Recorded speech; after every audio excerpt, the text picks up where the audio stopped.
Hello. There it is. Hey. What's up?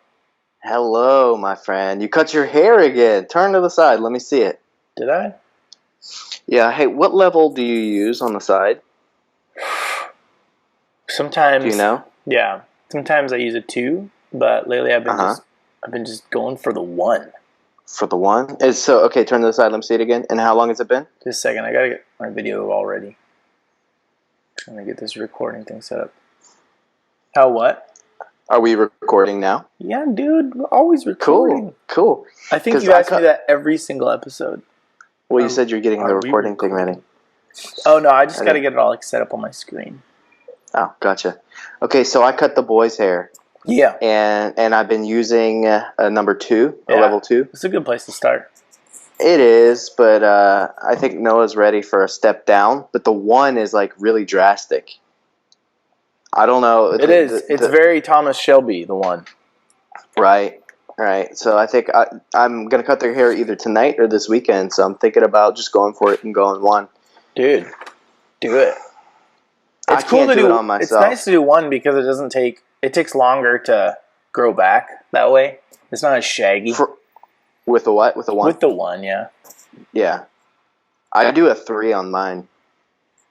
You do a 3 on your hair? Yeah. Yeah, but I don't have that I don't do that style haircut. It doesn't look right on me. What's up, Dude, man? How are you? Doing all right.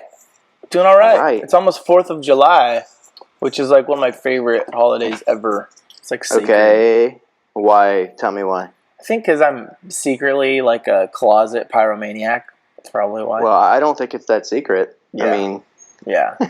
You know what, dude? I was talking to my friend last night. His name's Max, and he was a pastor for years.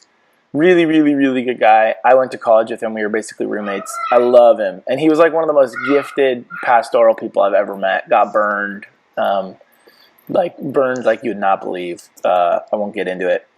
Anyways, not bitter towards ministry at all, but just doesn't really have a place to be able to minister. So he went out and got a job at the police department in town. His dad was a DEA officer, so that kind of is in the family. So anyways, I'm like calling him. We're talking for the first time in like a year or so, maybe longer, and we're like in this phone call, FaceTiming for like maybe 30 seconds, and literally over his radio, they're like, "We've got a shooting going on at the mall right now." And he's like, "I gotta go." And he leaves, dude, because of a shooting. It was so intense. Anyways. No way. Yeah. Does he work in my neighborhood? No. he would if he was in New Orleans, but he's west of LA. Ooh, but yeah. The reason why I bring all that up is because him and we used to not like to hurt anyone, right? Oh, that's a good upfront disclaimer. My preface I like it. to this. Yeah. Not to hurt anyone, but we would when we would hang out, we would make pretty heavy duty bombs. And so he said that when he applied for this job, they asked him if he'd ever made bombs, and so he had to bring up him and I and what we had done together. To be honest, because I mean they'll do they'll do polygraphs and stuff, so he's got to tell the truth. Are we putting this on the internet? Yeah, I don't care. Doesn't matter to me. We would make these pipe bombs, not to hurt anyone. We just go light them off in the forest, but they were the real deal, made out of pipes, and we'd blow up whole trees with them and stuff, and it was a blast. We had a great time. That's crazy. Anyway, so when he did his interview, he had to bring it up, and they were like asking him about it, and this guy Tyler and stuff. It was pretty funny. Oh man, that's hilarious. I can honestly say I've never experienced anything similar to that. Yeah, that's not a bad thing. Did I ever tell you I got arrested in college for making bombs? Yes, you did. Yeah.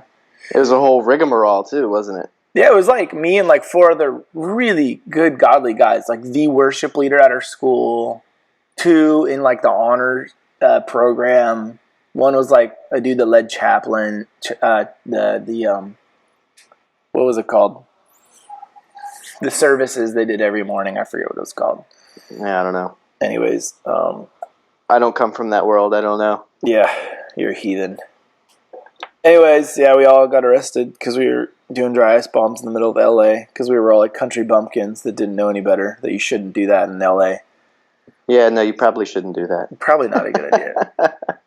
It was crazy. We had to get out of it. We had to, because they were like going to give us time and stuff. Yeah. And so they found out we were actually good kids and made a deal with us to nice. To do like a big thing at our school. We had to have a certain amount of students come, and if we told them not to make bombs at this massive thing at our school, then they would let us off.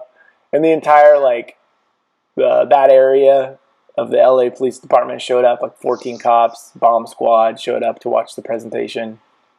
No way. Yeah, and like hundreds of our friends came. My youth pastor came down from Washington. Anyways, they called us the Biola Bomb Squad. It was great. Yeah, that's pretty good. That's good, man. What are you going to do for the 4th? What am I going to do? Yeah.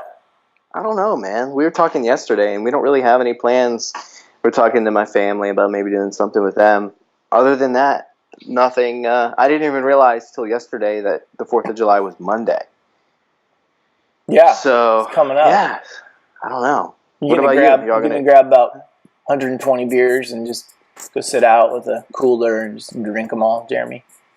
Yeah, exactly. Because that's what I love to do. Totally. In one day, just lose your whole physique. I actually had a beer for the first time in like 6 months, probably. Last week while I was in Virginia, my family and I went to Virginia to see Shannon's family and my grandparents. So we drove like 2 days across, I don't know how many states, 7 states. Yeah. In the back with a tiny little Toyota Corolla with 3 car seats slammed in the back. It was pretty ghetto. Oh, dude, we get it. Anyways, so I had a beer because I just haven't been drinking beer. If I have anything, I'll have wine or like a mixed drink. I've been liking Jameson and just Jameson and Diet or something like that. Jameson's baller. Yeah, so that's what I've been having. So I had a beer, and it was IPA, and I don't even like IPA, as you know. But it was hot out. It was hot outside. I drank it outside. It was called All Day IPA or something like that. It tastes like grape. Have you had that? Yeah, well, that one's great because it's got a real low alcohol content, so it's not gonna. You can actually do things while you drink it. Yeah, it was good though. It tasted like grapefruit. Wow, that's cool. Yeah, I actually enjoyed it. So, anyways, how did we get on the beer? Oh, yeah, you asked me if I was going to drink a bunch of beers. That's what some people do on the 4th, you know? Yeah, I don't really get that. I mean, the whole day drinking thing, I don't really understand. I get dehydrated too easy, so I want to drink water and all that stuff. And I don't know. Totally. I don't know. Alcohol. We've talked about alcohol before on here, but yeah, I enjoy alcohol a little bit here and there, but not in excess. And that's not even a morality thing. That's just that I don't enjoy the excess. Totally. Leave out what my opinions on the sinfulness of it all. But yeah, man. So 4th of July, nothing huge. Yeah. So what's going on in your world, dude? Is there anything? Whoa. Okay. Your book. Almost done. Okay. Tell me about it. And the Dead Were Raised. This is the title, right? The Dead Were Raised. Yep. The Dead Were Raised. Do you have a subtitle? The Dead Are Raised. The Dead Are Raised. Subtitle, I think it's going to be like something like Historical Resurrections or Resurrections Throughout History or something like that. Sweet. Do you have a table of contents? Yeah. Do you have it nearby? I have it on my computer. It's huge, dude. It's basically every chapter is like 100 years. And in that 100 years, there's different people that have raised the dead. So, dude, so tell me about it. I mean, we've already talked about it a little bit, but like, are you excited about it?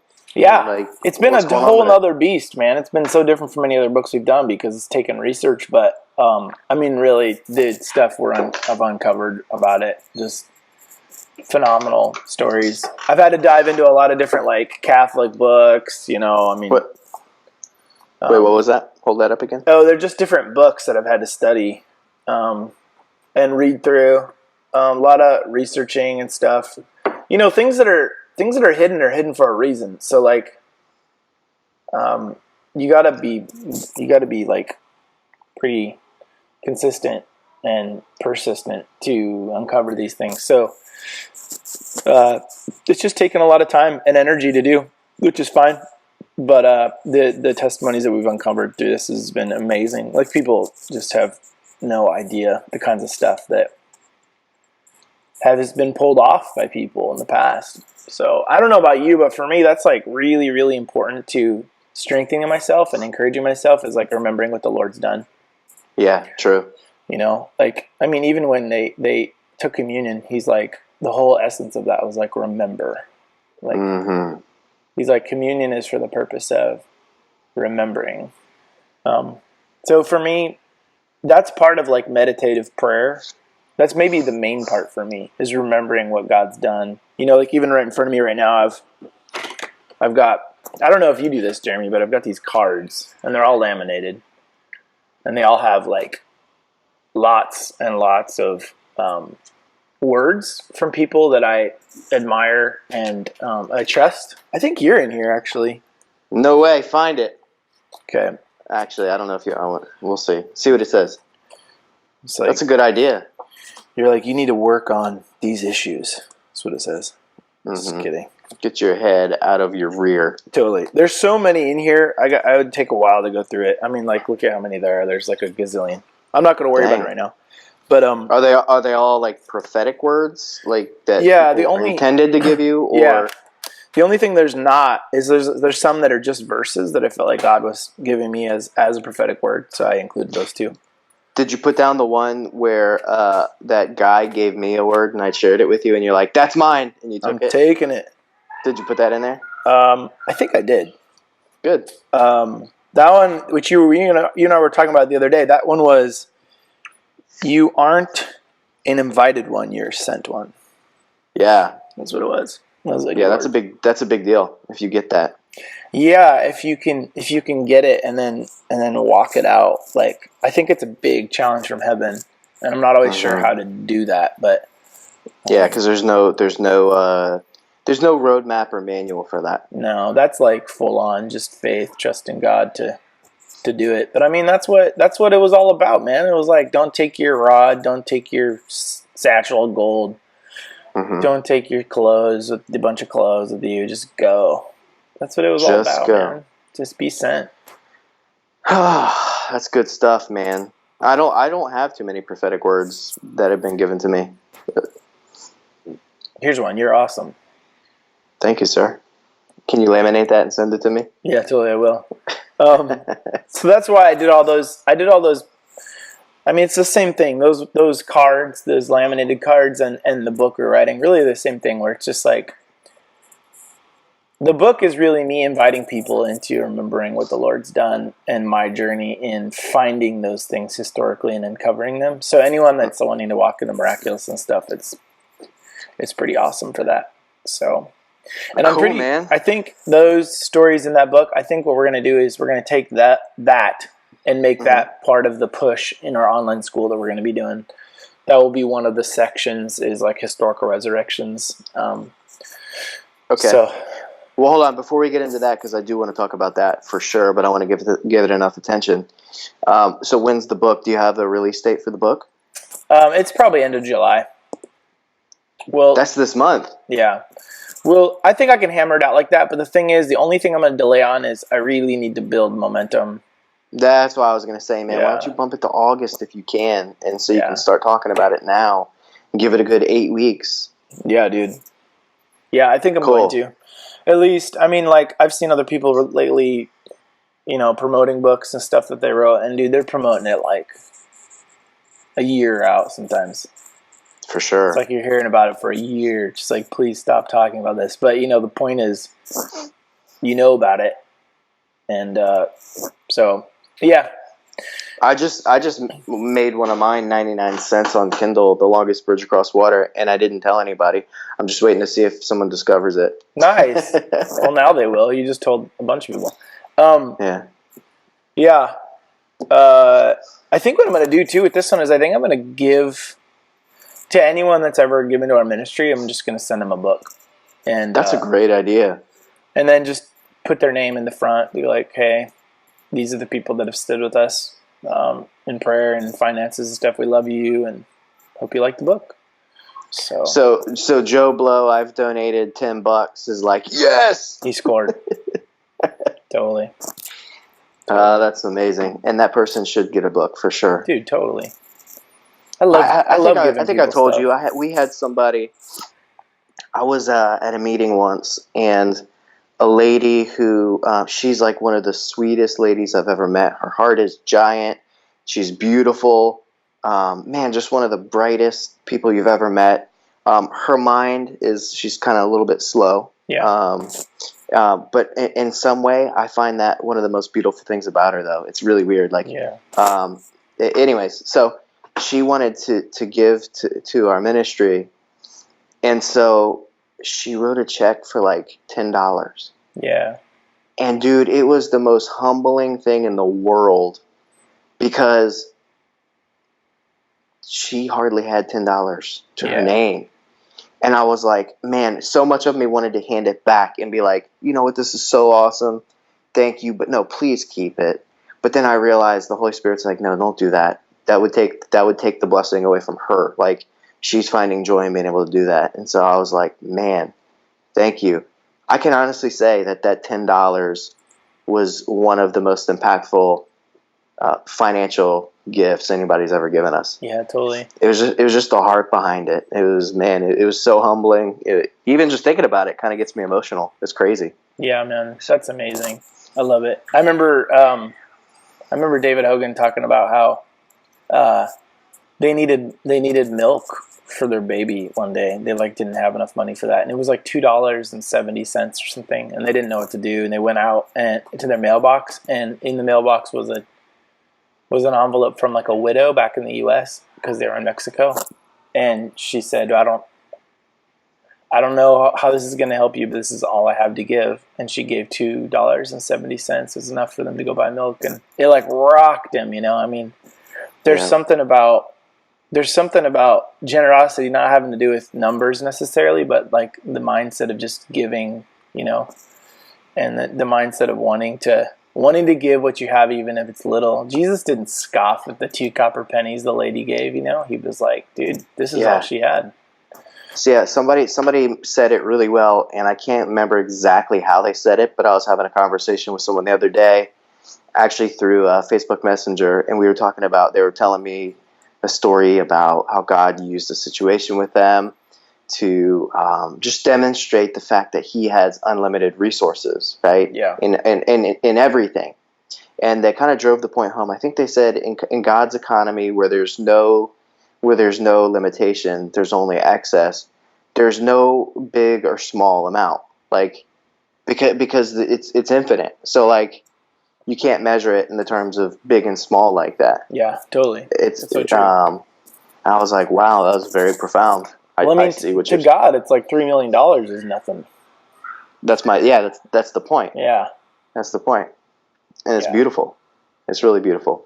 Okay, so talk to me a little bit about your online school. Do you have a name for it, or are you still working on that? Jeremy's such a good friend, you guys. As you can see, he's setting me up because he wants you to know about it. He's awesome. Of course I want them to know about it. Okay. They should know about it. Dude, totally. Not only should they know about it, the question that they should be asking right now is, okay, I'm ready and I'm waiting, so tell me what I need to know, and tell me where I can sign up, and tell me where I can send my cashola. See, this is what a real friend does, because he wants me to succeed. You're a good friend. Okay, so tell me about it. Okay, so... No, I just want to put the attention back on you one more time. Just kidding. Okay. Just kidding. Go ahead. No, I really want to know about this. I know. So, okay. Are you still working on the name? I think we're going to go with Institute of Resurrection Life. I like that. That's the best one yet. That's the best one yet. You like that more than Abundant Life Collegiate? Oh my goodness, yes. That word collegiate, just... So Institute for Resurrection Life? Institute of Resurrection Life. Love it. And just so everyone knows, I'm not flattering you, because the other one I just hated, and I told you. No, yeah, that's great. Yeah. And It we gives you couldn't figure out validity to why. hate things. Because what? It gives you validity to hate things. Oh, that's true. Because if you like everything, people are just like, eh. Screw you. No, but it Yeah. was the word collegiate. I love that word. I think it's awesome. Collegiate. Collegiate. That's all right. Well, it makes sense if it's a real college. It's going to be a real college. Accredited It's going to college. be accredited. We're going to have a gym program. Oh, yeah. And they're going to have jerseys on the back with Big J on it. Totally. Exactly.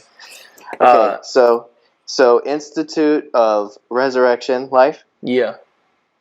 Okay, we got to say it in threes. Institute of Resurrection Life. Institute of Resurrection Life.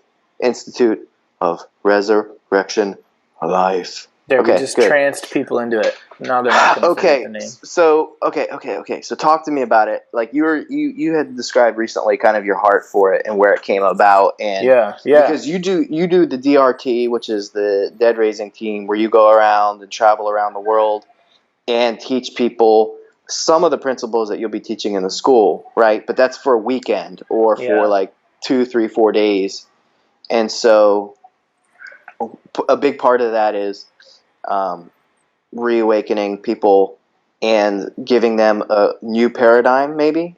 Paradigm's kind of an overused word, right? But based on the goodness of God and intimacy with God, and then His desire to for people to live and not die, and right? Yeah. It's I think what I've realized in the last couple of years is that like I think when I was into all the prophetic evangelism thing, I was convinced I was an evangelist, right? And then I think when I got into, speaking at churches and stuff, I was like, your idea of who you are shifts a little bit. Every time you're in a different season, you go, oh, maybe this was what I am. This is what I am. And after, 8 years of ministry, I think I've landed on, I think I'm an apostolic teacher. And what that means is that we have a message, a forerunning message, and a lot of people maybe it's foreign to or new to, but it's really, really good and it can change people's lives. And what I realized from doing the DRT, which is basically this web of people across the world, what I realized was like the 2-day, 3-day training that we would do with these teams wasn't anywhere near enough time together in order for that mindset that we're imparting really to take root. People here, it's so funny, we have this fast food Christianity where people hear someone speak for an hour and they're like, oh, that's what they have to give. So, and then they move on to the next fast food meal that they're going to eat. And you just see it all over Facebook and everything, people feasting on different places all the time. And I don't have any problem with cross-pollination. I think that's great. My point is that we have this mentality of, instead of like the saints of old and like you, Jeremy, where we sit and we meditate upon truths and we really let them sink in deep. Instead of doing that, we're jumping all over the place. We have this frantic social ADD, spiritual ADD thing going. And what we're doing with the school is we're going to take time, up to 3 months of teaching, of study, of tests and quizzes and stuff, all kinds of things. It's going to be legit, and it's going to be, like you said, on things like the goodness of God, intimacy with God, resurrection power. We're going to go through entire books of the Bible, study them out, and really figure out what's there. But I think for me, what's so exciting about it, Jeremy, is that it's the first chance I've had in my life where I can actually take the time to really teach people, take the time to really communicate the things that God has spoken, and really train up an army. Because honestly, dude, people after one weekend, they have a complete renewal of the mind. The fruit from those trainings is awesome. And so I've thought about what would it be like if we could have people for constantly marinating in the reality of what we're talking about for 3 months rather than just 2 days. What can happen? And so I'm really excited about that. I'm excited about taking the time with people. I'm excited about, in that context, being able to pastor people and stuff, because I'm not naturally pastoral, but I think a big reason why is because with teachers, people don't really listen to what they have until they've heard them out and they realize that they're imparting a whole mindset to them, a whole paradigm shift. So once I can take that time with people I feel like I'll be able to invest in them even more. So Yeah. I'm really excited. And I have a small team helping me out to execute, and we're going to start brainstorming probably in the next couple weeks and really setting out the skeletal structure, if you will, of the school, and then building on that, giving it muscle and everything else. So yeah, man, I'm super stoked. I feel like it's like the biggest creative endeavor I've ever been up against, and we've written 5 books, done all kinds of stuff. Yeah. This is by far the biggest project we've ever done, and so stoked. I don't know how we're gonna fund it, all that good stuff, but God takes care of that stuff, so it's all good. Yeah, He'll take care of it. Bam. I'm really excited too because, well, I know you and I know your heart, and hearing you talk about it some and watching you kind of plan for it, and I think I've been yelling at you to do this for like 3 years now. Yeah. So I don't know, like when I met you, I saw this as something that God had for you. So now that it's like becoming real, I couldn't be more personally invested in it with you and for you, just because I believe in you so much. But I think it's like a big answer to a lot of stuff these days, and you really hit it on the head. And that is the whole quick fix mentality with that I think our culture is kind of getting into. Now, God does do lickety-split miracles all the time. Dude, but I love that you just said that. It's so funny. and I even hate saying "but" because that almost sounds like I'm trying to invalidate the quick fix miracles that God does, because He does them all the time and He's not going to stop doing them. But I do think there is something to be said for God instilling and imparting a long-term mindset within a person that that instills in them a certain wisdom and or awakens the wisdom that's within them that's for the long haul. And sometimes that does take some connectivity with a person, a teacher like you, as well as a community that'll probably be birthed out of it. Right. And it's that investment that's totally worth whatever the cost is, or whatever. Yeah, and that's the thing is, like, think about how many schools out there accredited schools or not, how many schools out there last a week? I mean, you can maybe go to like a worship school for a week or whatever, but how many things in life in general, think about this, like are developed quickly? Like nothing. Like, yeah, and that's what really is awesome about this to me, is that there's a lot of other schools out there. Let's face it. There's a lot of online institutes. There's a lot of schools available for people. Like if you're in the Christian world, there are several others that you can choose from, and they're probably good, right? It's not to invalidate anything, but I think the point with that I really love about what you're doing and what God's doing is it's not easy. It's not going to be easy. Yeah. Like it's not going to be like beyond the grasp of it's available for everybody to understand. Like it's not beyond anybody's ability to comprehend. That's not what I'm saying. Yeah. But like it takes some investment, personal time investment, and focus, right? And a willingness to be stretched, because it's just being stretched is scary and hard sometimes. And I love that, because I think the world is selling these days quick, easy, fast. And there is a lot to be said for that, because, like I said, God does do a lot of things very quickly. He transformed us like immediately, right? So we, at the time where we understood who Christ was and we received our salvation, we were immediately transformed for forever, right?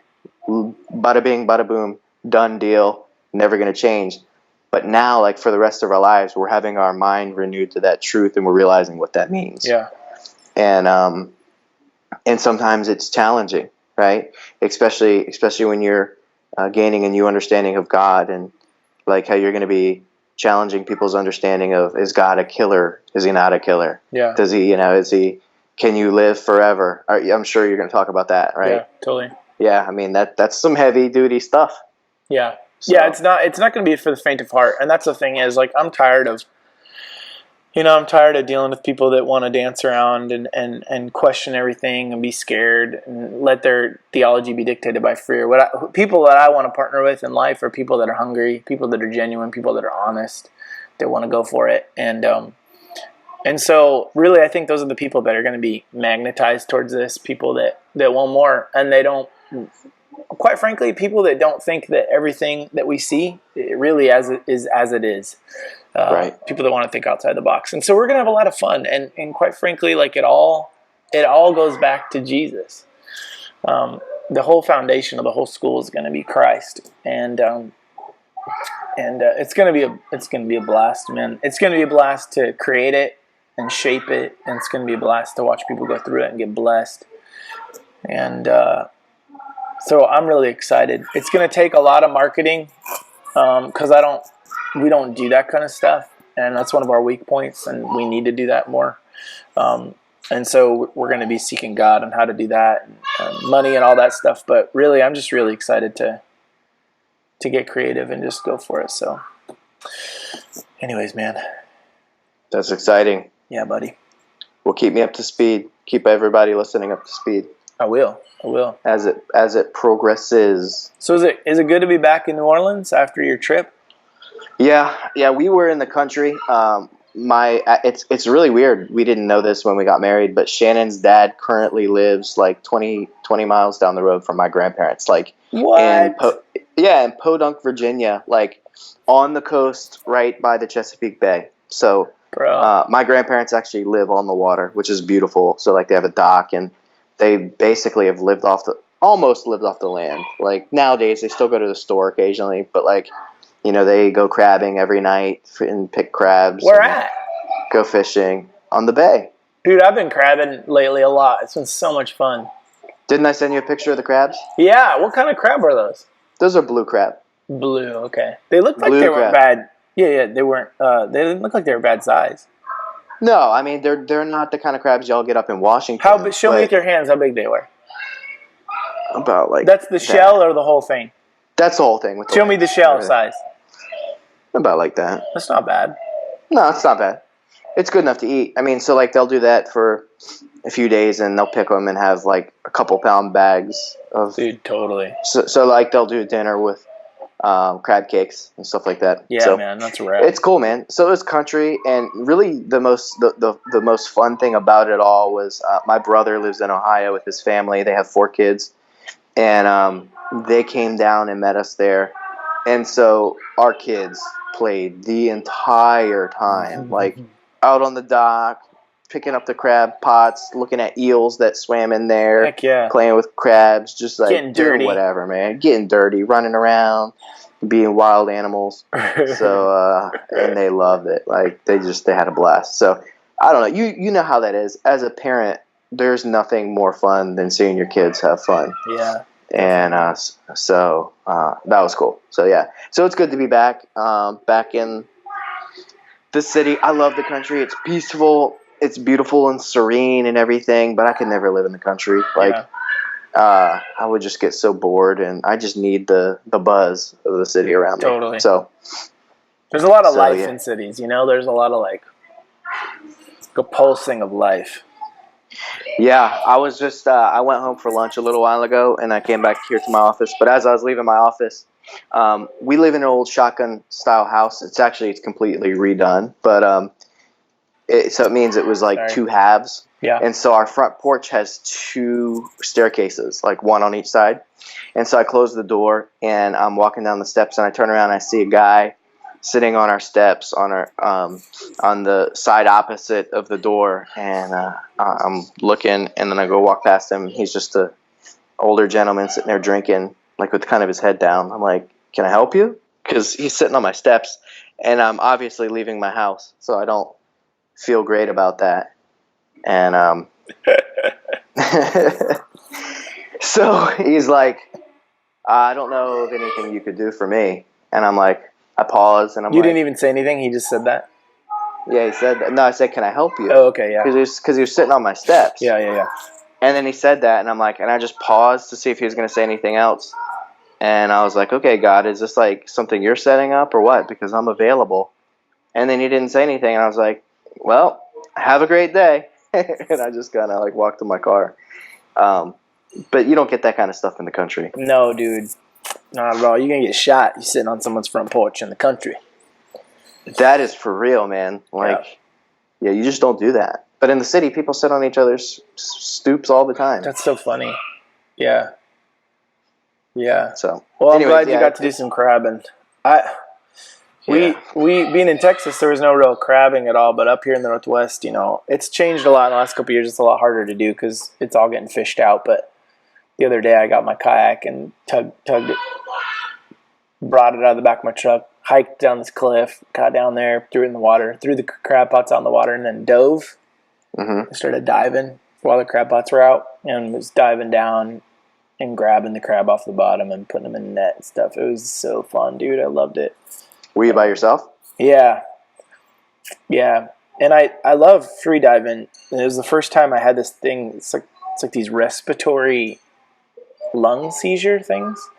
It was weird, man. It happens when you hold your breath too long. And so once that started happening, I bailed and just went back to the crab pots, relied on them. But it was really fun. I love being under the water. There's no one around. You're by yourself. No one can get to you. What body of water were you in? I was in Puget Sound. So that's like, if you know Washington at all, that's like that hook that comes down from the top of the state out of Strait of Juan Fuca. And we're like right at the southern end of that. And so there's lots of Dungeness crab, and we just go crazy. So I got 13 crab. Nice. And we had my mom over and just had a big old feast. It was great. It's a lot of fun. Did you boil them? Oh, yeah. Yeah. What do? You just put them like Old Bay on them or something and boil them up? A lot of times we just do salt and water. We don't even worry about seasoning it. But this time I threw in a little bit of basil and actually not basil, bay leaves and garlic and salt and boiled them up. But our kids love it. It's fun. It's just fun. I love eating crab, and this is why, Jeremy. It's because it's so painstakingly time consuming. They're like, you kind of go into this mode of like, you get out of thinking like, okay, let's just eat. You get into this mode of like, everyone gets on the table, and you all start cracking the crab and pulling them apart. See, because I don't know what blue crab are like, but ours, the shells are like inedible completely. Yeah, same thing. Okay, so ours are like gnarly hard. You have to have hammers. So everyone's got a little hammer, cracking them open, and it just takes, hours. And you just sit there and relax and just enjoy each other and just fellowship. And it's just good. So I love it. I freaking love it. Nice. When was that? That was a couple days ago. Probably 2-3 days ago. So. Is the kayak your own? Do you have your own kayak? It's my mom's. I borrowed it from my mom. So it might as well be yours. Yeah. With moms, you can do that. Hey, I'm taking your kayak. You can steal things, yeah. Well, it's even better because then you don't have to store it. Boom. You can use their storage space, and you can use it whenever you want. There we go. That's the best. Dude, Jeremy, you want to hear a funny story? This is... Yeah, you do. No. You want to hear it. You do. I'm telling it to you. So, Christine loves a mowed lawn. Loves it. Oh, yeah? Is when she does it herself? Yeah, so that's the point, is that, like, our whole marriage, I hate mowing the lawn, and I like long grass. She hates that. And do you really, or is that just your excuse? It's probably both. Because that's a decent excuse. I mean, if you're going to come up with an excuse to not cut grass, that's not laziness. That's just like a preference. Yeah, I like it like that. I prefer grass long. Up to my shoulders. Totally. I prefer a jungle in my yard. And it's so funny to me, like the whole lawn mowing thing. I know that's normal and that's the way that we should do it, right? But it's such an American idea. I mean, maybe not just America. Like, I guess they cut their lawns in Britain too. But have you ever thought about, like, an African, how stupid that must look to them? Like, people out with blades cutting their grass. Like, yeah, that is funny. Although, I've never been to Africa, but I've been to India. And they do a lot of stupid things in India. Oh, they do loads of stupid things in India. Maybe I shouldn't allow my idea of what normal is be dictated by Africa and India, right? Exactly. Like India. Have you seen them chop up a chicken? Oh my gosh, dude, right there on the road, right next to the cars? Well, yeah, or 5,000 years of accumulated wisdom, and instead of slicing up a chicken and all that, it's like, here's your chicken. Before we cook it, we're gonna get a big knife and we're gonna go Totally. bones everywhere, tendons. Blood everywhere. Yeah, but then they cook it, and you're like, where's the meat? Oh, there's no meat because we hacked it up and it's gone.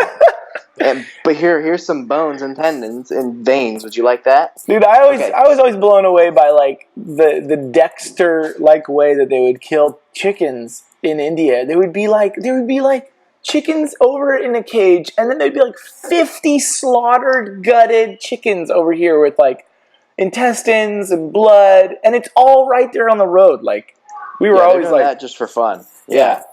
Well, and then if you're gonna purchase it, there's like flies all over them. I'm not gonna purchase it. You're like, is that yesterday's chicken? Yeah, come on. It's been sitting out all night.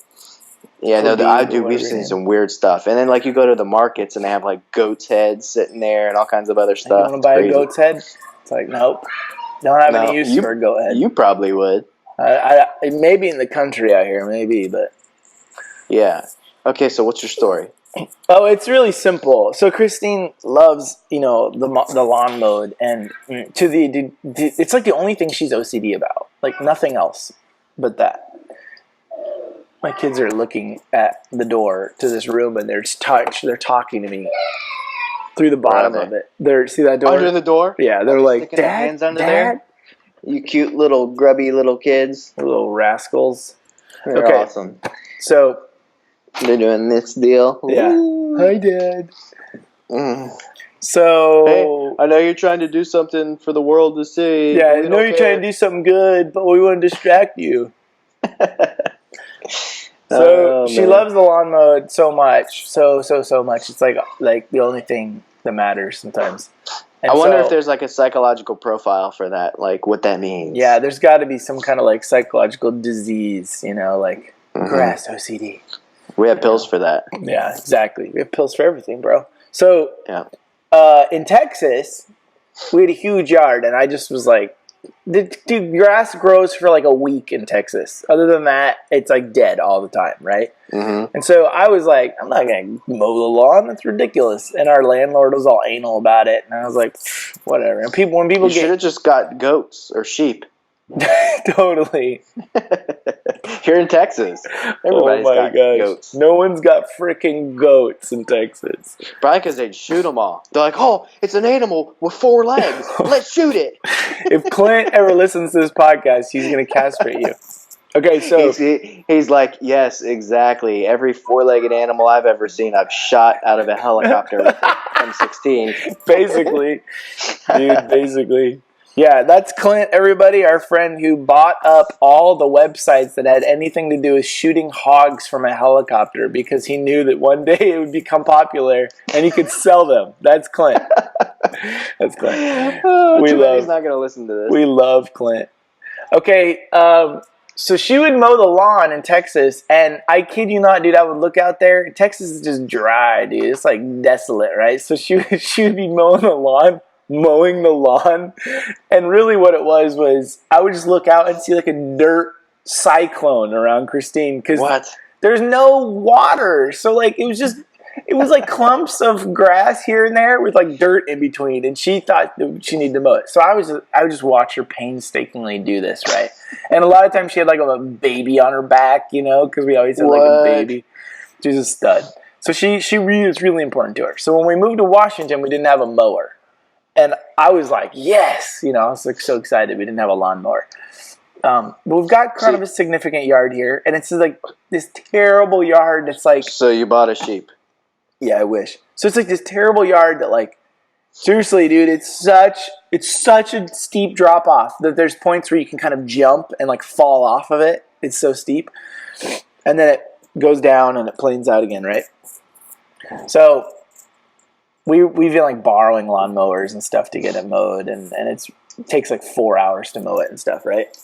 So Christine's like, hey, I found a mower. It's $50 online.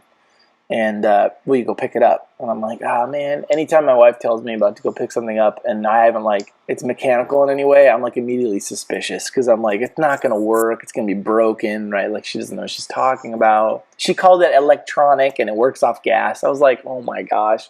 So I'm like, honey, What? I'm like, is this a good idea? Should we be doing this? She's like, just go check it out. So I go down there and I pull up and there's this lawnmower. And it's like a nice lawnmower, but it's like pretty beat. Like it's obviously been like left outside. The lady wants $50. I go over to it. I pull on that thing. It doesn't start. And I'm like, oh my gosh. I drove all the way out here for this freaking dumb lawnmower. Of course, I should have like had pictures emailed to me beforehand. Like I shouldn't have gone out here. So I'm like totally regretting it. And I'm like, I'm trying to be gracious with the lady. I'm like, it's totally, she's like said it's such a good lawnmower, you know, it doesn't even start. She like tries to prime it. She floods it. I can smell gas. I'm like, no, just leave it. Just leave it. Don't, it's all right. And I'm like, you know what? I was like, one time I sold someone a car and it started every day for years for me and they came over and it wouldn't start for them. Like, it's not your fault. It's no big deal. She's like, all right. And I was like, I'll give you $25 for it. So I cut the price in half, right? And she's like kind of shocked and she's like, I'm like, it doesn't start. And she's like, okay, that's fair. I go, you okay with that? She goes, yeah, I'm okay with that. So I give her $25. So I pay half of what I initially thought I was going to pay, right? I take it home.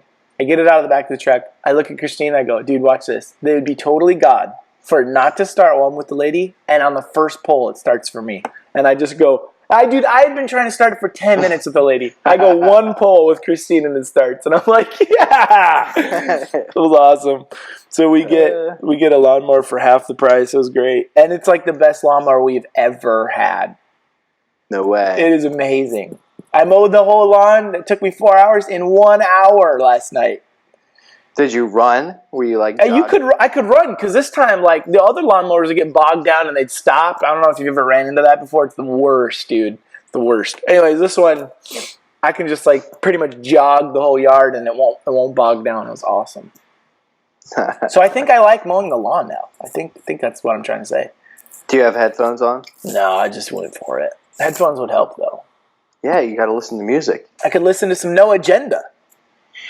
No Agenda. Whenever we do it. Every once a month. Every once a month, maybe. For our 3 listeners. For our 1 listener. What music are you listening to these days? I love that M83 song you sent me. M83. Is it M83? Are you sure, bro? Look it up, bro. M83. Boom. M83. That's a good song. I've been listening to. You probably won't like it. Go ahead. Is that it? Hold on. It's gonna put me in a good mood. Oh yeah. That song just makes me happy. Dude, it's so happy. Saint Lucia. Have you ever heard of Saint Lucia? I'm not going to be able to turn it off now. This is the addiction of music. It's catchy, man. Lucia? Saint Lucia? Nah. They're really good. They're kind of like, they kind of almost sound like 80s music, but they're not. You kind of like that, don't you? It depends, yeah, if you can do it well. Are you a big Spandex fan? Who? Spandex? Spandex? 80s. Dude, I'll wear some spandex. I'm Neon, not afraid. little hot pink spandex going. Yeah, I steal my wife's leggings and wear them all the time. Oh, that's sweet. I didn't know that. That's good to know. Actually, I haven't. I should do that now. I could do that, and that could be the new podcast picture for the iTunes. The next No Agenda. I'm about to say something that's going to alter everything. Ooh, okay. The next No Agenda, you need to wear something really weird. Something really weird. And I will too. Okay, well, really weird is kind of subjective. No. I know what I'm going to wear, and it's going to be weird. Okay. It doesn't need to be like perverse. It just Say what? needs to be weird. It doesn't need to be perverse. It just needs to be weird. Okay? Perverse. Would me being like wearing leggings, would that be perverse? Can you see through leggings? I don't know. Maybe. So maybe you need to wear some shorts with your leggings. Yeah, maybe. I'm gonna up you. I'm gonna one up you from leggings. That's all I'm gonna say. No way. Yeah, What could you possibly wear? Dude, this is gonna blow your mind. The only way you could one up it is if it was something perverse. Nope, I'm telling you, it's not perverse, but it's gonna. Okay. It's not just gonna one up you. It's gonna like four up that.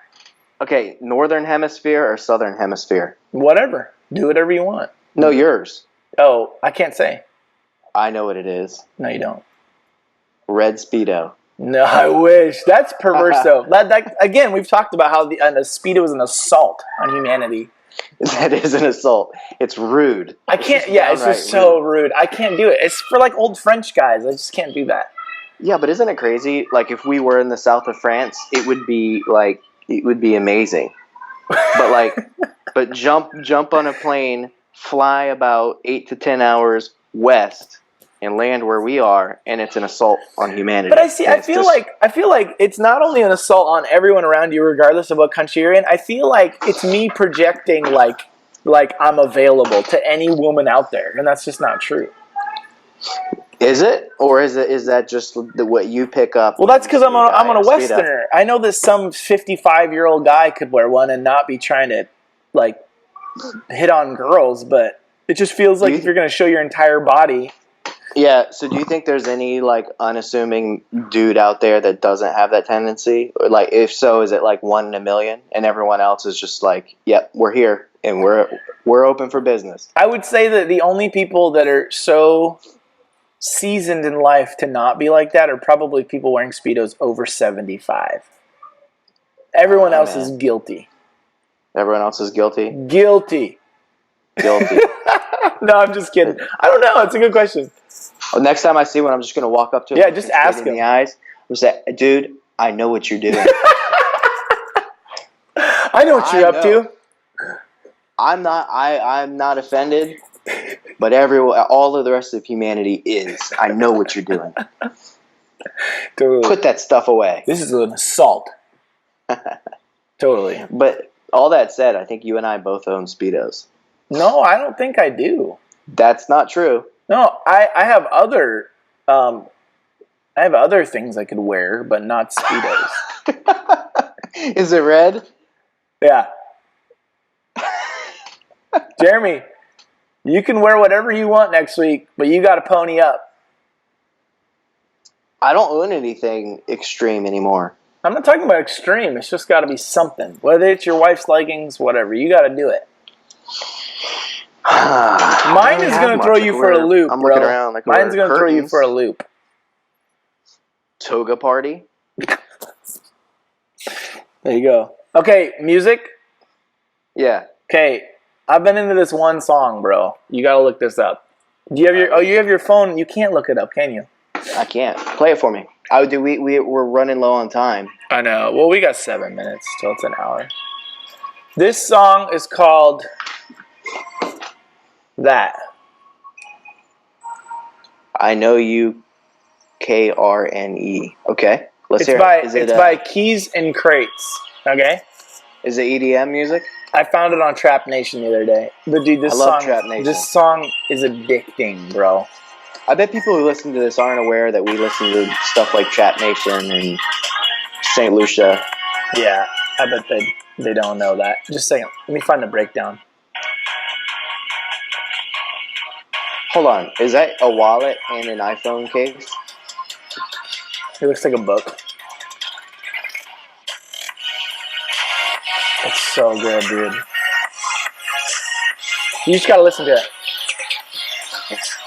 Okay? You just gotta listen to it. Got that. Oh, you're frozen. You're frozen. I'll go get it. Huh? You're frozen.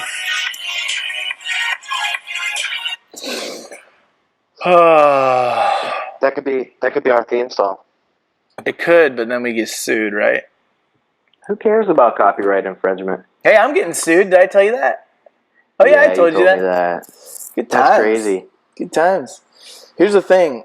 Anyone listening, we truly are getting sued. We're being served papers because we were in a car accident 2 years ago, and the guy was totally unhurt, but he's saying he has more than $100,000 in medical bills now. Right? Whatever. The point is, I'm not worried about it. because, dude, I just know I don't know. It's like, there's times when you freak out, and there's times when you just know God's got you, and like, I'm not worried about it at all. So, yeah, man, it's crazy. Like, when people are gonna sue you and there's that kind of money involved, you can lose everything. And like, we're not, and they're like, we haven't even like taken 10 seconds of being anxious about it. Because God's got us, dude. God's got us. Bro, I've been like studying the life of David more lately. The kind of stuff that guy went through and how he stayed faithful to the Lord through it all is insane.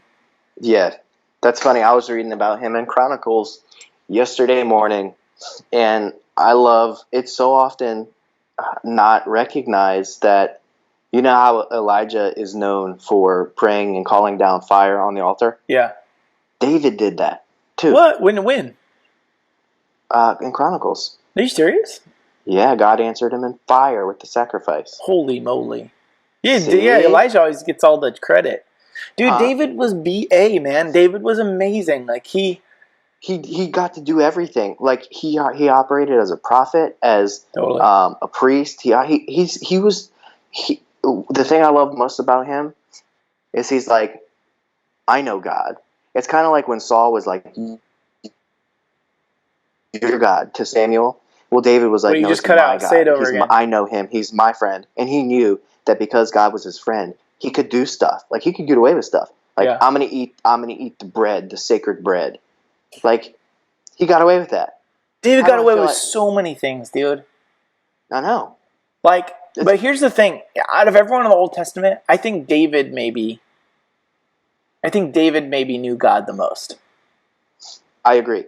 He knew his heart. He knew his ways. Yeah. Like I feel like he knew it relationally and he knew it intuitively. Yeah. And I think, like, I got to be careful how I say this because I don't want to teach this per se, but like, there's something about when you know the heart of God and you break rules, but you're doing it because you understand that Jesus would do the same thing. God's just like laughing. He's like, yeah, no, I get you. I know that you're not like advocating sin or something, but like, no, that's David, not what I'm saying at all. There's rules that man sets up, and that God didn't necessarily set up. And I think that people that know him naturally don't abide by those laws, and really they're just tradition, or they're just what's popular or whatever. And like, I mean, Jesus did the same thing. He wasn't supposed to heal on the Sabbath or spit on the Sabbath, so he spits in the mud, mixes it, and heals the guy with it. Like, the point is, Jesus didn't play by those rules. And it's like when he's walking through the field and they're plucking the grain, eating it. Yeah. And you're not supposed to, right? And the Pharisees are like, "What are you doing?" And he's like, "Don't you remember when David ate the bread?" So he even validates David. Jesus even validated David, and he's like, "Now we're doing it." Yeah. We're I love it. And I love that renegade spirit about him because it's not like rebellious. It's that he knows true freedom. Dude, and he's going to walk in it regardless of how it makes you feel. And David was.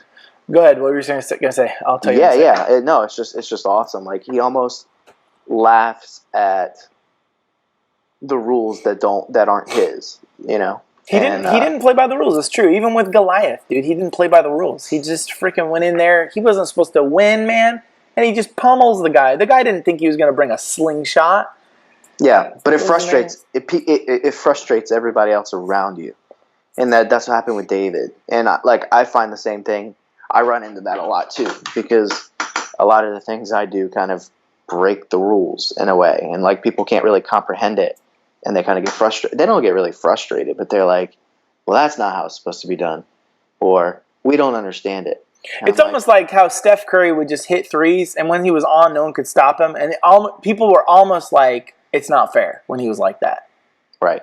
You know what I mean? Where he's playing, he's not breaking the rules, but he's just doing something that no one else has done, and that's how it is. Until he completely mentally crumbled and collapsed like a little baby. I love Steph. I know you do. Have you read my blog on that, Jeremy? I liked it. You should go read it. I know. I started to, and I'm like, dude, I don't have 3 hours here. It's not.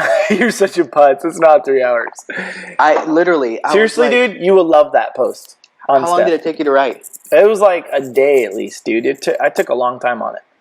I know. I re-edited it like over 50 times. Seriously I'm though, like, that post was one of the best things I've if written it would in a long take me a time. day to read, it had to have at least taken you 3 days to It write. would not take you a day to read. It'll take you 15 minutes, maybe. Maybe.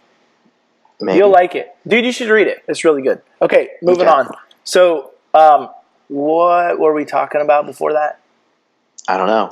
Music? No. There's something else. David. Okay, dude, what I wanted to tell you was my friend Bob, who's out at Faith Worship Center on the East Coast. That's definitely a fake name. With Daryl, you know? Yeah. Okay, so Bob and Daryl passed this church. Bob, probably like a month ago, Bob gave this message at Faith Worship Center on the life of David. Mm-hmm. And I've done like week-long study courses on David and stuff. And he gives an hour-long message that blew my mind. It was the best sermon I've heard in years. It blew my mind. It was so good. And I told him that. I was like, dude, this rocked me, man. I went back and listened to it, not just once, but twice. Even, I might go listen to it a third time. It was that good. Like, Is it on iTunes? No, it's on their website. Facebook. Send me a link. Yeah. It's on. I'll send you a link. But for those guys that want to hear it, it's called "The Rejection of King David," and it is it's on Faith Worship Center's website, and you have to scroll down in their message section or the podcast section, and it says. Could you put it in the show notes? Bob's. On the thing? Yeah, I probably could. Dude, it is amazing. Bob lays a groundwork to the life of David that I've never heard before. He had to go into the Jewish tradition to find it, and then he validates what the Jewish tradition says through Scripture. And it gives you a completely different perspective on the life of David. And, like, it makes everything he did even more amazing. It's incredible.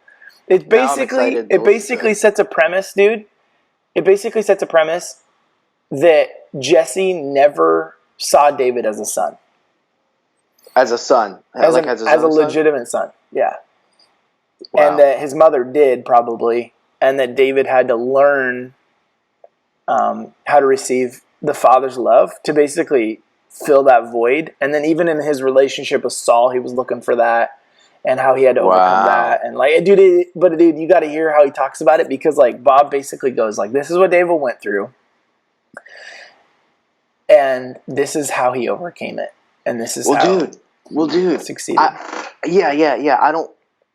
I can relate with that in so many ways, and I'm not going to exactly say why, but for somebody that's felt something similar to that, like when you get to know God as a father like that, and like you receive that love from him in a way that you knew was possible and you've looked for, and you're like, oh my goodness, this is insane. This is it. It'll ruin you. Yeah. Like, it will ruin you. I can't wait to hear that. Dude, it's crazy good. Like, crazy good. There's one point at like, I think it's like minute 41. Mm-hmm. Like every single time I've listened to it, I just started crying. It was so good. Like, it's so good. And if you knew Bob too, like Bob's one of the most real, genuine dudes I know.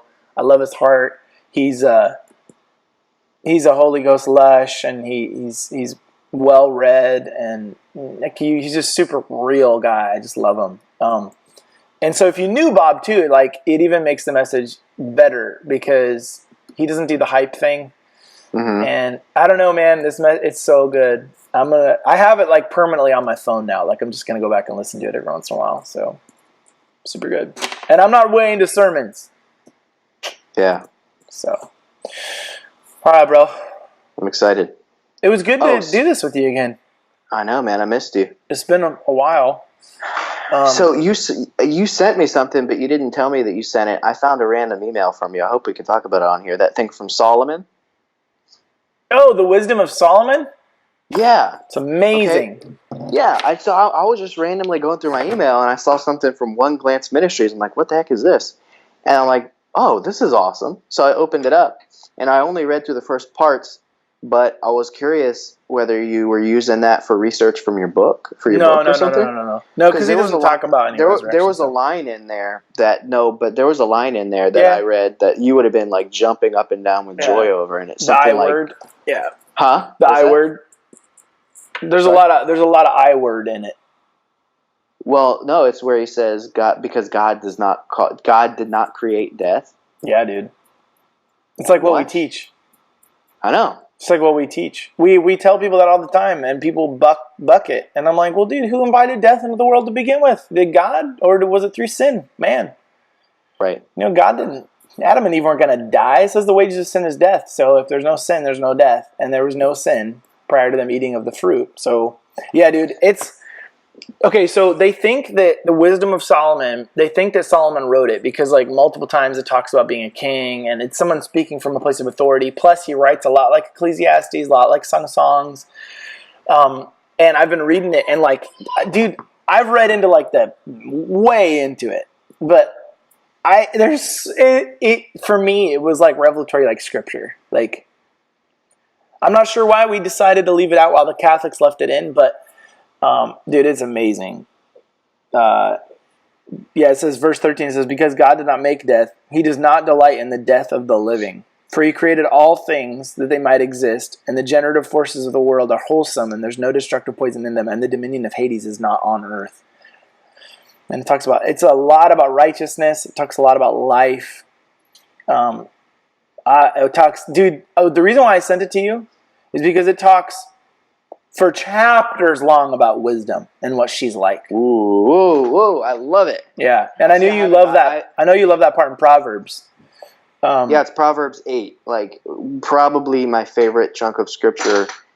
Dude, he does the same thing in this, and he just goes on and on about her. So I think it starts in chapter 6. Okay. It says it starts. It looks like chapter 6, verse 12. He starts to mention her. But there's whole portions where he just goes on and on and on talking about friendship with wisdom and what it looks like partnering with wisdom and what she can accomplish. And dude, he says things in here that I've never heard before. Something about whenever I start talking about her, the person, the spirit of wisdom, which is the Holy Spirit, right? I just start to go somewhere else, man. It's crazy. Well, I was like, I gotta send this to Jeremy because of that part. It was... Dude, thanks. I haven't gotten to that, so I'm glad you mentioned that. Put it on, like, your phone and just read it as a PDF. Yeah, that's a good idea. And I would have loved to get, like, a paper copy of it or, like, tape it onto the back of my Bible or something. I think it's... Dude, I'll be honest, Jeremy. I mean, I want to believe, that the sovereignty of God extends to what we decided to keep in the scriptures and what we decided not to.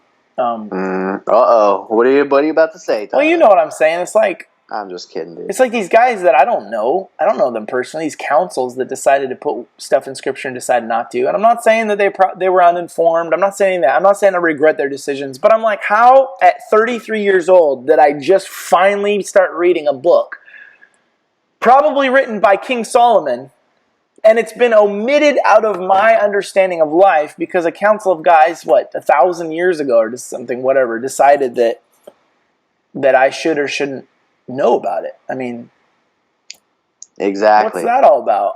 I just don't understand that. All about? And what about this book? Dude, you'll read it. You'll read it and be like, what about this book is bad? Yes. It'll be almost as good as the Institute of Resurrection Life. Yeah. It's crazy because Ecclesiastes says in it that you should sin a little. It says like, don't completely live pure life. Like, you got to dabble a little bit. That's what it says at one point. And I'm like, seriously? And we kept that in, and it's like, oh, no, there's nothing good under the sun. And, it's just like a depressing book at points, And that book is supposed to be read in through the lens of, like, this is what life is like outside of Jesus, right? Obviously. Yeah. But dude, how did that trump the wisdom of Solomon? But Tyler, if it's in that book, I believe it. You're such a punk. If it says it, I believe it. I believe it. I do too. Okay. So you got a little say. You got a little country accent going there. What? You got a little country accent going there. Oh, yeah. Is that bad that, like, when I go into you just start going into redneck mode? when I go into a certain thing, I take on the archetype. So if it says it, I believe it. Well, that's the thing. If I start talking about miracles, I'm like, and he got healed. Yeah. You gotta get the Pentecostal going. It can happen. I mean, don't get me wrong. Anyone that's listening, I love the whole thing. I love the whole book. I love the whole Bible. Don't get me wrong. I think the whole thing, line upon line, is inspired. But like, I just don't get how we can just like arbitrarily, to me, it seems like, leave some things out and other things not. I mean, it's just crazy. But yeah, I mean, if you don't realize that some stuff is poetry, some stuff is allegory, some stuff is this, some stuff is metaphor, some stuff is hyperbole, and you don't know all that in place, you could really start doing some wacky stuff. Right? Right? So, yeah, it's just there's understanding. That's why reading scripture with the person of wisdom, the Holy Spirit. Bam. But forget reading the Wisdom of Solomon because it's not in your Bible. Don't read it. It's dangerous. You're gonna get into heresy if you read something about King Solomon. See, you could be a jerk right now because you're up in Yankeeville with your southern accent. I'm in the deep south, man. I can talk like that. You can say y'all all you want. Yeah, well, actually, New Orleans is not. And New Orleans is like its own little country. No, you're part of the South. Yeah, for sure. But it's not like any of the other South, though. It's not like the Bible Belt. New Orleans is not the Bible Belt. True that. Praise God. Mm-hmm. Yeah, it's Catholic town. You know what's not the South? Huh? You know what's not the South? Washington. Tejas. Texas? Yeah, it's not the South. What is Texas? It's not the South. That's all I know. It stops at Louisiana. Texas is just Texas, man. Texas ain't the South, man. There's a whole nother animal. There ain't a boar that we won't shoot out of a helicopter in Texas. That's what it says when you drive like over the line from Louisiana. There's a sign. Welcome to Texas. There's no boar that's beneath us. Yeah, we don't leave one roadkill behind. We eat it all. We eat it all. Dude, I'll tell you what, man. People are so much nicer in Washington. Nicer than Texas? Dude, loads nicer. Really? Everybody's high up here, bro. What's that? I said everybody's high up here. I'm just kidding. It's so true, bro. Bruh. No, people, the Northwest is like a foreign country to me. Like it's so I've never been there. It's so mysterious to me. You'd love it. No, seriously though, people were friend. They were respectful in Texas, but they were not friendly. Right. They wouldn't engage you. It's not like the rest of the South. They all thought I was gay because I have earrings. It's like, bless his little heart. Bless his heart. He likes man. I heard he does a little podcast with his friend Jeremy. It's so cute. It's so cute. I hope that's not one of his fella friends. Oh, jeez. We're going downhill real fast. Heck yeah, that's how we roll. I hear they wear leggings and Speedos. They talk about Speedos and Chippendales. Chippendales? Oh man. Yeah, they were respectful, but they never, like, dude, 3 years in a grocery store, no one ever talked to me one time. Like, never had a real conversation with me. Always like shallow questions, but is it that like independent spirit? Yeah, like, dude. Yeah. And it's also fear. There's a lot of fear there. There's a lot of conspiracy fear stuff. So we don't want to tell this person what I do or how much, we don't want to allude to where I live. We don't want to allude to maybe how much money I might make. Mm-hmm. We don't want to really give any kind of information or knowledge because it could be used against us. That's how I felt. And then, dude, one time I struck up a conversation with this lady in the store, and I kid you not, bro. I kid you not. She was the one person in 3 years that I struck up a conversation with. We get into the line to check out, and she says, "Oh, we recently moved here from Washington State." Uh-huh. And then she says, "Seriously, I'm in the middle of a podcast." Pretty. Oh my gosh. My mom just comes in. Wow, look at these. Way. Do you want to meet my mom? Here. Yeah. We're Facebook friends now. Hello. Hi, Jeremy. Oh, look at this. How are you? Good. I like listening to you guys, watching you guys. Do you watch or do you listen? It's okay if you don't at all. I watch and listen. He's saying, do you use YouTube or a podcast? That's too hard of a question for This me is to answer. this is a rivalry between Jeremy and I. Do you do it on podcasts or do you watch the video? Do you watch a video or do you listen? Hey, dude. I watch a video. Oh, she watches a video, Jeremy. You got to see your son's handsome face, right? Well, yours too.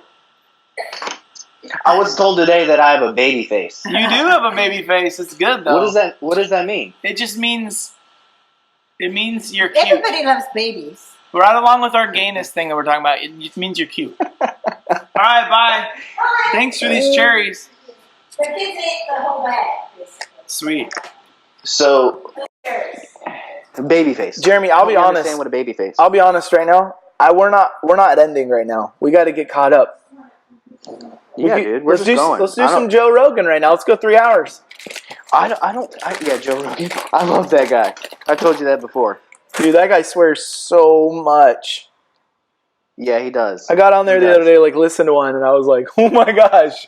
I think I'm immune to it. But, what is that, radish? No, dude, it's a cherry. Why is it yellow? Radish? Is this what your radishes look like? They're this big? I don't have a radish. I've never had a radish before. I'm not a rabbit. God. I'm not a dainty rabbit. These are incredible. Throw me one. These are incredible. Send me one. There's so much juice in these. I gotta go buy more of these. Mom, where did you get these? You sound like, what's his name? Mom, Meatloaf. Where did you get these? Tyler lives Look how big they are. Basement. Tyler lives in his mom's basement. With my whole family. Did your mother literally just deliver you cherries? Yeah. Loving it. $2.99. That's it at Safeway. At Safeway until next Tuesday. I'm gonna go buy $20 worth. Can you leave, Josh? I love you guys. I love you. Just get lost. Get out of here.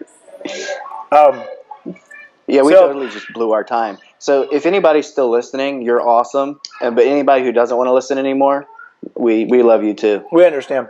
So, babyface. Yeah, what does that mean? Babyface probably means that, what the heck? I have an incoming call right now. I can't take that. I've been getting text messages the whole time. Just ignore it.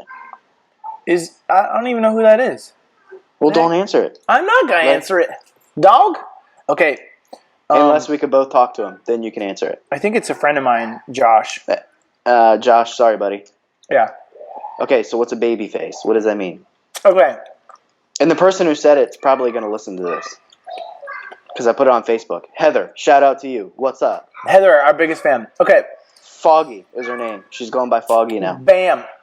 Foggy. Isn't Foggy the name of the dude that's the friend to the guy Daredevil in the new Daredevil series?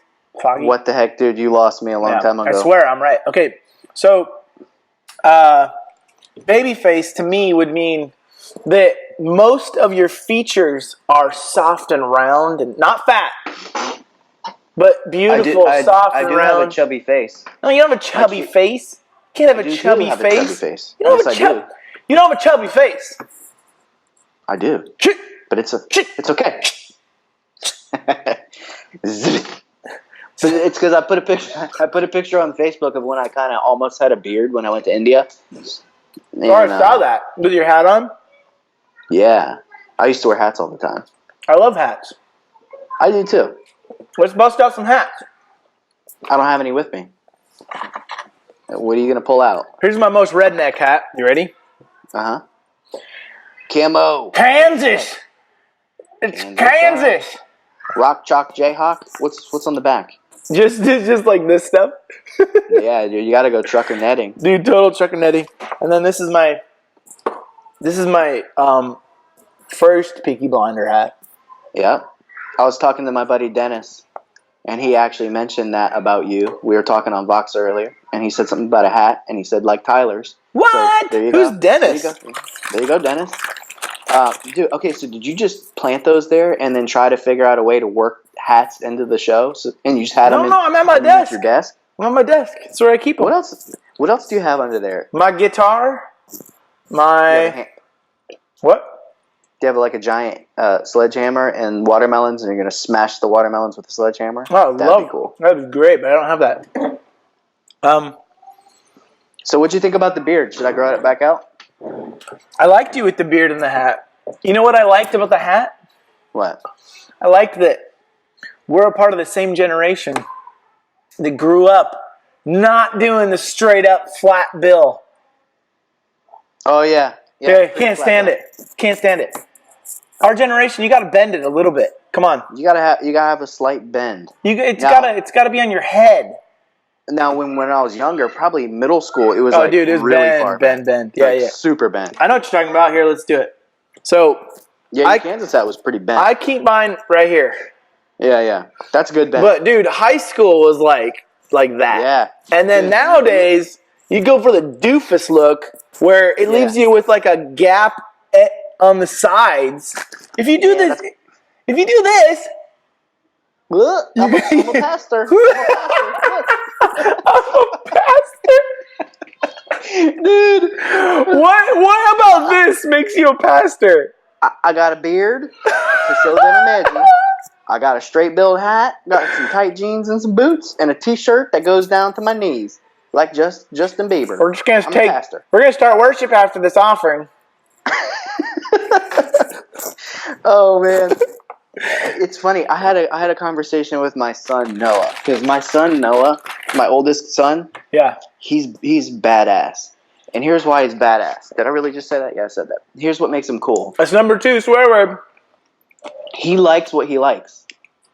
So like, I was asking him. I said, Noah, what's cool? Like, what? Because he calls things cool. Like, he'll say something's cool. Yeah. And so I like, well, where does he get his ideas of cool?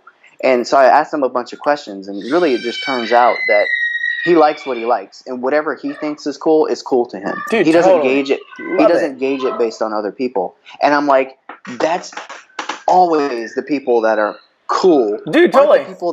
Aren't the people that fit in the most? It's the people that know what they like and they do it. You have a cherry on your chin. Yeah, they do. Sorry. Go ahead. You're doing that on purpose.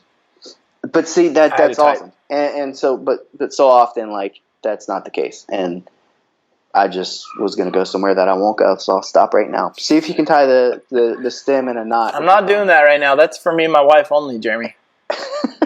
Let's see if you can do it. Dude, I don't know where my Skype video just went. Can you still see me? Yeah, I can see you. Holy moly. Maybe it's censored because I said BA. Oh my gosh. Number 2 swear word. Yeah, probably. Thanks a lot, Jeremy. No, see if you can. I bet you can't do it. I bet you can't. I'm not doing it right now. Because you can't do it. Because I want to eat this cherry is why. We spit out the seeds. Yeah. You gotta spit out the seed. Dude, they're amazing. They're like the best cherries I've ever had. I didn't know you could get cherries in Washington. I don't know if you can see how big these are. But like... I didn't know they had fruit in Washington. I thought all they had was fish and grizzly bears. And marijuana. And marijuana. No, we're like the apple state, dude. This is where your apples come from. That's not true. Ever heard of apples? No. What are those? Apples and trees. Christmas trees. Trees. You're right. For real. Okay. You really have it going on. I'll tell you what. Shut up. What were we talking about? You gotta carry the show, cherry eater. What were we talking about before that, though? I don't remember. All kinds of stuff. We've been talking for an hour. You made like your jab at pastors that wear flat-billed hats. That was hilarious. Yes, I did. Dude, I just got back from both LA and Florida on trips. We had so much fun. It was awesome. Florida, and LA. Yes. All right, tell me about your trips. No, I don't. We don't need to talk about them. It was just, it's good to be home, man. It's so good to be home. But no, it was like a long time. The first trip was like almost a week long.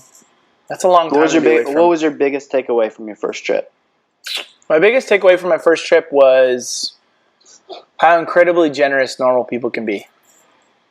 Gotcha. I was around very wealthy people, and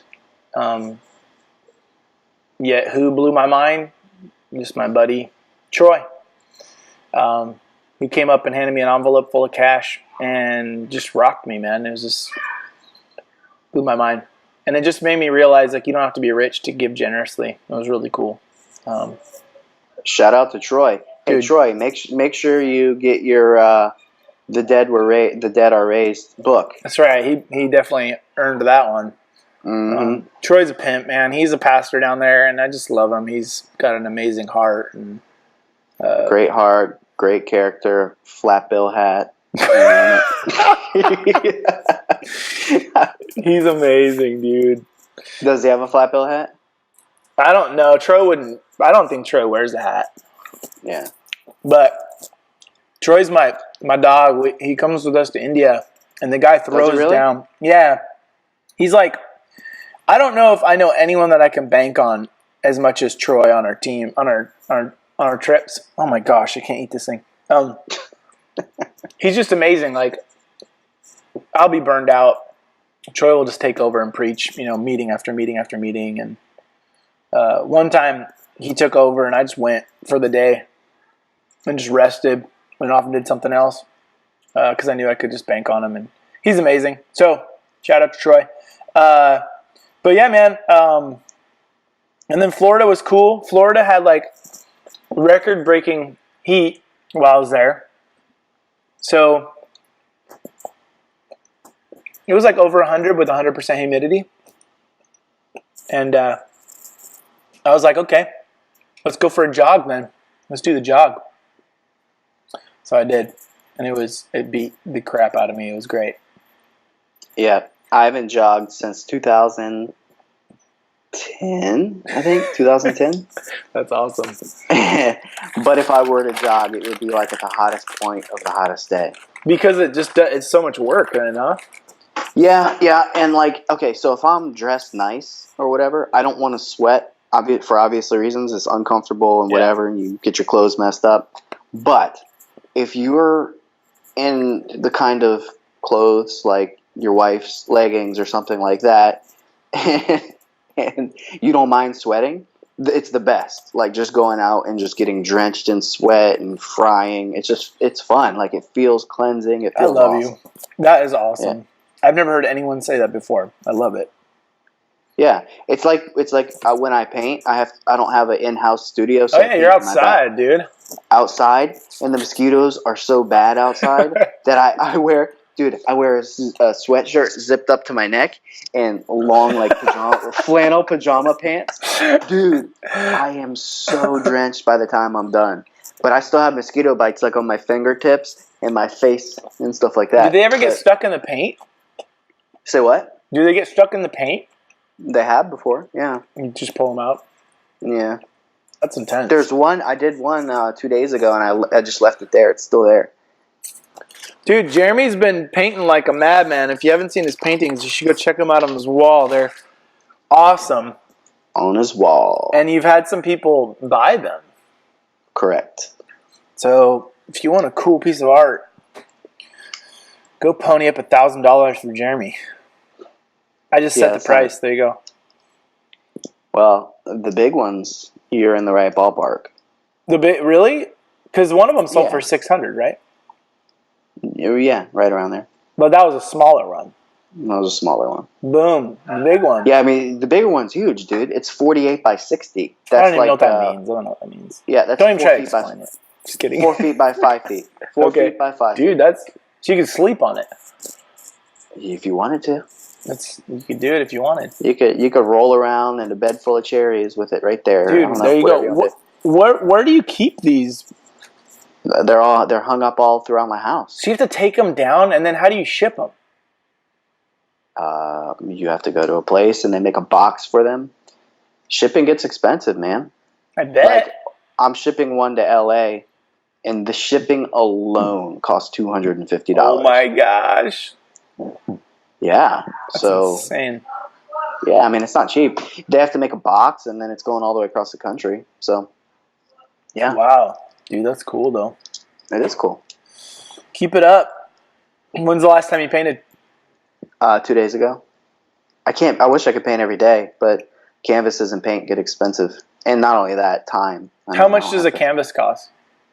I get them on sale. So it ranges on whatever the sale is. Yeah. So the other day I spent $100 and I got 3 canvases. Dude, so they're $30 a piece. Yeah, that's 50% off. Then how much did you spend in paint? I spent like $50 on paint that day. How long was that? That day alone? Yeah. So paint is more than the canvas? It can be. So it costs you like $80 to do a painting? Sometimes. Holy moly, bro. Yeah. It's not cheap. So if I gave you $80 today, would it give you the ability to go paint a painting? Possibly. Kind of want to just say, Jeremy, go paint, and give you $80 to go paint. Like your little slave? No, not for me, for you. Dude, I'm just playing. Like your I know slave. what you're saying. Oh my gosh.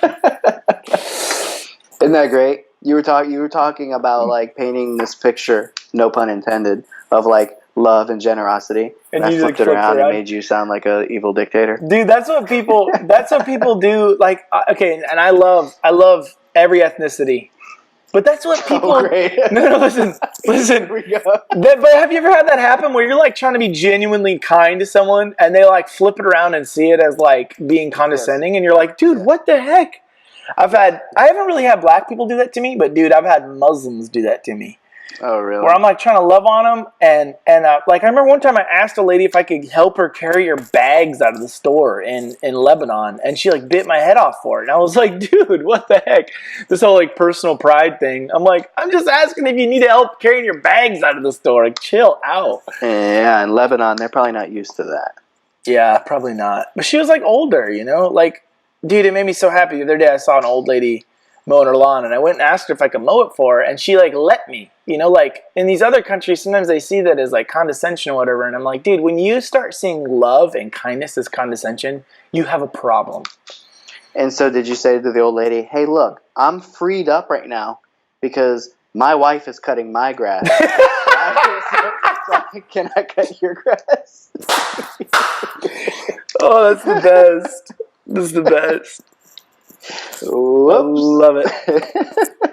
I've been the one cutting the grass lately, for your information.